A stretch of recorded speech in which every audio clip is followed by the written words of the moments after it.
Now let's talk about teaching. You've got your structure in place, your coaching infrastructure is in place, but what do we teach the men and how do we teach them? How is this unique? Well, let's talk about how we teach men now. Typically, we do either a Bible study or study a popular men's book, or we purchase a plug-and-play curriculum such as Men's Fraternity. The common denominator is these are academic classroom methods. There is a speaker or teacher, either live or by video, who speaks words out of his mouth to the group. The men hear these words, and then based on what they hear, are supposed to change their lives. Or they read words out of a book, and the words are supposed to change their lives. It's a very verbal model of discipleship. The men's league model is different. There is no reading, no preparation, and no study. The guys just show up and we do the lesson. In fact, there's no spoken lesson at all.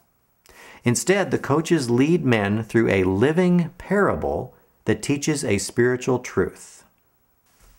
So what is a living parable? A living parable recreates something Jesus did or experienced on earth. I base this on the example of Jesus. You know, when Jesus worked with his men, I don't see him rolling out scrolls of scripture or handing out study guides or checking off, filling out blanks in books.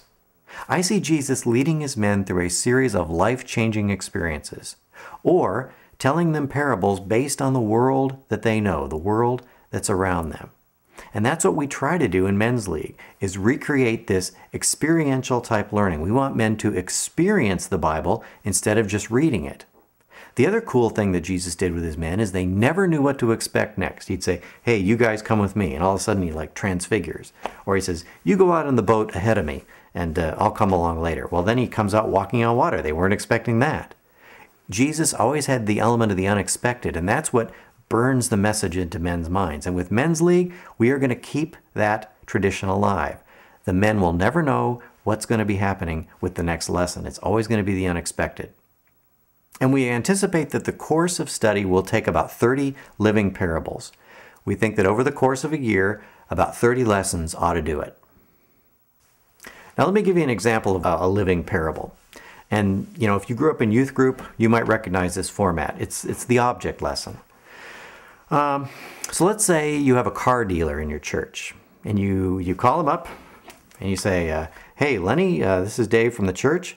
Hey, we're discipling some men, and we want to lead them through a cool experience, and we're wondering if we can borrow for a test drive 4 really nice brand new cars. Would you be willing to fix us up?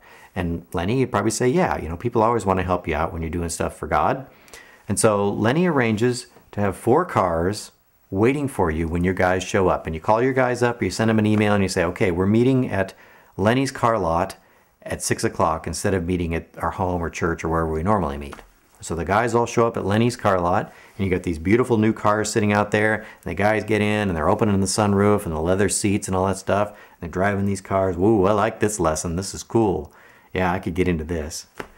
And so eventually you lead the guys, maybe they've got the navigation things in the car, and the navigation leads them to a junkyard.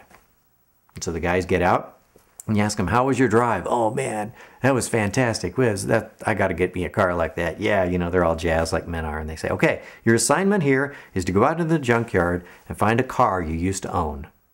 And so the guys go out into the junkyard, they find a car, have their picture taken with this old crushed, rotting, rusting car. And then you call the guys back together. And you say, okay, it was pretty cool driving these new cars, but let me tell you what Jesus says about these cars. He says, do not store up treasures on earth where moth and rust destroy, but store up treasures in heaven where nothing can be taken away. And with the guys sitting there looking at all these rusting hulks of cars, you ask them, now do you feel a little bit differently about those cars? Where are you putting your treasure? And that's the lesson. It's as simple as that. Now you might ask them to take a little nut or a bolt off the ground and carry it with them in their pocket as a reminder. I'm big on touchstones and reminders and stuff. So during the week when they're tempted to invest in this earth instead of investing in the kingdom of heaven, they should just remember that because they're carrying it around. These types of lessons are very cool and very transformational with men because that's what Jesus did with his men, and they still work today. That's an example of a living parable. Now, why living parables? Because here's what we know about men. Men change in the context of structure. They change through what they personally experience. They change when their friends change. And they change when they don't know what's going to happen. So that's why living parables are such an important part of this, and why we need to get away from just the book study model that we're so familiar with right now.